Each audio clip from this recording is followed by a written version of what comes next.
Hello, welcome to Tales Under the Cat Tree. My name is Dileepa Wijewardena, better known as Dupes. In this podcast, we will explore the wonderful worlds created by the power of words, from life and technology to fiction and the future, through articles, stories, interviews, and more. If you like this episode, please take the time to subscribe to this podcast, as I would like to get to know you better. You can visit me at tales.dupes.ca for more. When Hurricanes Come to Die, an original poem. A speckle of sea foam rides the breaking waves, rushing ahead of rabbit spittle, crashing forward, alone, undaunted. I wonder if it knows what is left behind. A feather mocks the other, pulled and frayed on a wing, pelted by rain, pushed by will, in an unbending, unbroken pace. I wonder if it feels the pain of its partner. The maelstrom surrounds jutting rocks that shelter shivering shells, clumped in hopeful tentacles, a naive calm against the spray. I wonder if they can feel the cruel indifference. A sail balloons in the wind, stretched to breaking, threads splitting, leading the prow to darkened horizons on surf of knife-edged balance. I wonder if it truly knows the way to standing still. Above, I send my question swirling, striking and smashing bowed trees, battering and pounding howling cliffs, afraid and unfinished, a formless cry. I wonder if I can tell when I will die.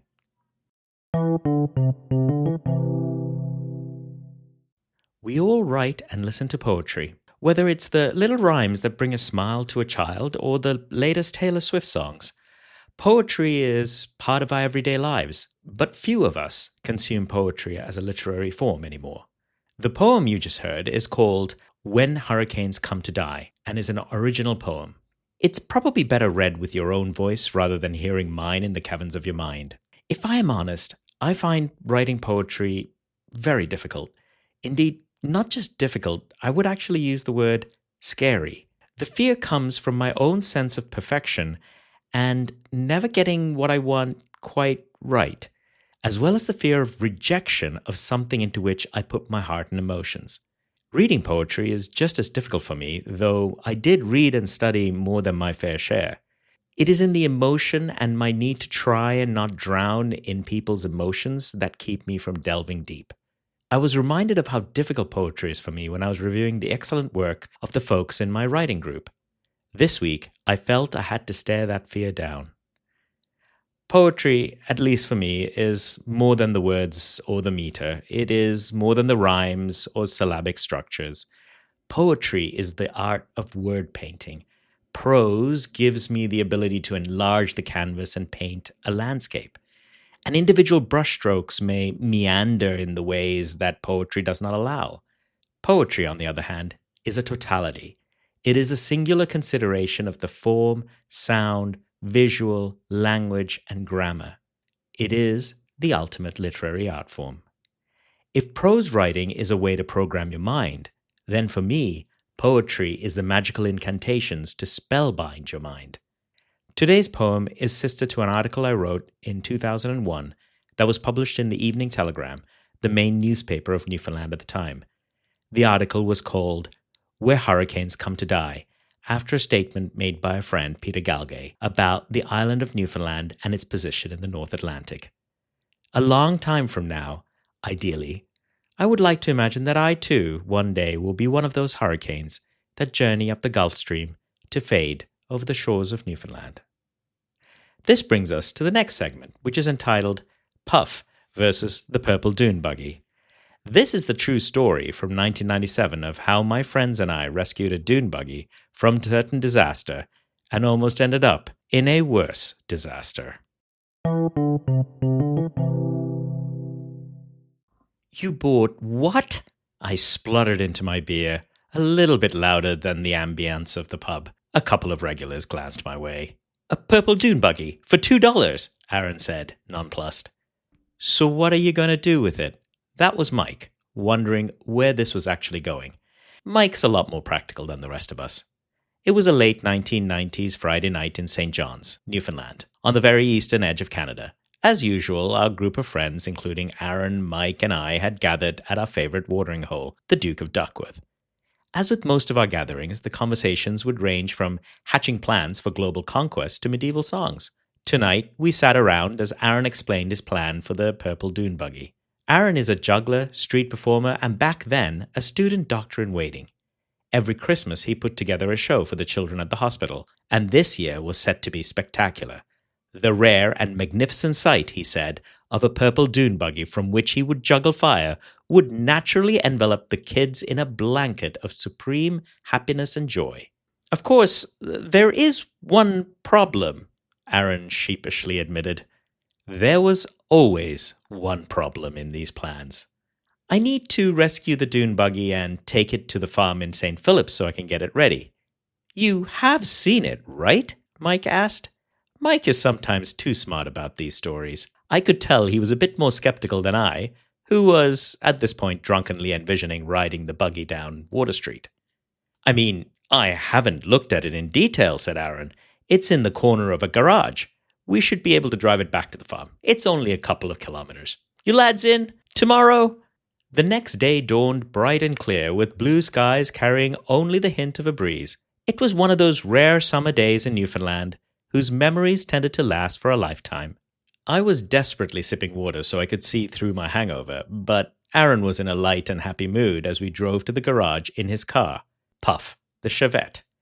Puff the Chevette was one of a kind around town. It had been painted with a dragon down one side, the older Republic of Newfoundland flag on the top, several sayings from literary and musical masterpieces on the side and back, and more besides. Mike was following in his parents' station wagon. What the garage owners thought of three of us arriving with Puff, obviously hungover and in search of the abandoned dune buggy, I will never know. It was only then that we realized that Aaron's estimation of the dune buggy's abilities had been slightly overstated, to say the least. The purple dune buggy lay before us, rusted, corroded, and half buried in the ground. The many Newfoundland winters that it had witnessed had taken their toll. Despite all this, it was indeed a brilliant purple, magnificent, and most certainly a dune buggy. After some hesitation, we set about digging it up and trying to reclaim it into some sort of working mechanical shape. Eventually, the wheels were freed, the steering wheel was unhooked from its lethargic slumber, and we started to work on the brakes. By this point, it was obvious to all of us that the buggy would not be leaving that garage on its own steam. Aaron, of course, was not without a plan. I brought some rope with me, he said. So what do you boys think of attaching it to a car and then we can tow it to the farm? I think we can get this beast into neutral. Sure, I guess that might work, Mike grunted from the back of the buggy, but I don't think I'll attach it to my parents' car. Mike really was wise beyond his years. Sure, we can attach it to Puff. It'll be no problem. It's just a short, flat drive all the way to the farm. Dupes, do you think you can drive the buggy as I tow it? It won't be a big deal. I nodded, enthusiastically. Driving the towed buggy didn't require my non-existent driving license. I suppose it wasn't the time to bring up the fact that I had actually crashed my dad's car into a palm tree while trying to learn at age 13. We moved the buggy into place behind Puff and attached it with a sturdy rope. Aaron reviewed the situation one last time. Okay, so here's the plan, he said. I'm going to drive Puff. Dupes, you're going to be attached. You've got a good bit of length in that rope. Mike, you're going to drive behind us and make sure people don't try to pass us. I'm going to go pretty slow, but if there's a problem, both of you just wave your hands. I'll be keeping an eye on you guys in the mirror. Dupes, if there's a problem, just slow down using the handbrake. Remember, just wave your arms and I'll stop. With that, we set off. It really was a beautiful day in Newfoundland. One of those days that cried for music and fresh air. Aaron obliged by playing the music loud from within Puff. The steering on the buggy was stiff but workable, and after we got going, I looked back at Mike and gave him a thumbs up, and Aaron waved back. All was good. I could now picture the look of joy on the faces of the children when Aaron came a-juggling in this vehicle. If you've ever been to Newfoundland, especially the Avalon Peninsula, you might note that the land is not what you would call flat.